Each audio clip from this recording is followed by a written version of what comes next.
Hi everyone, I'm Fiona. In today's video, we will show you the comparison of the old and new type of screw for the Styrofoam hot melting machine. Mainly there are three updates. First, fix the screw head. The screw will run without vibration.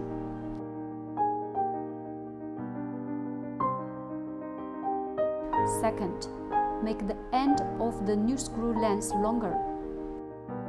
Third, make the diameter of the screw ends bigger, which currently use 70 mm instead of the old screw diameter use 60 mm. Besides of above three updates, also the solid parts of the end of the new screw is longer than before.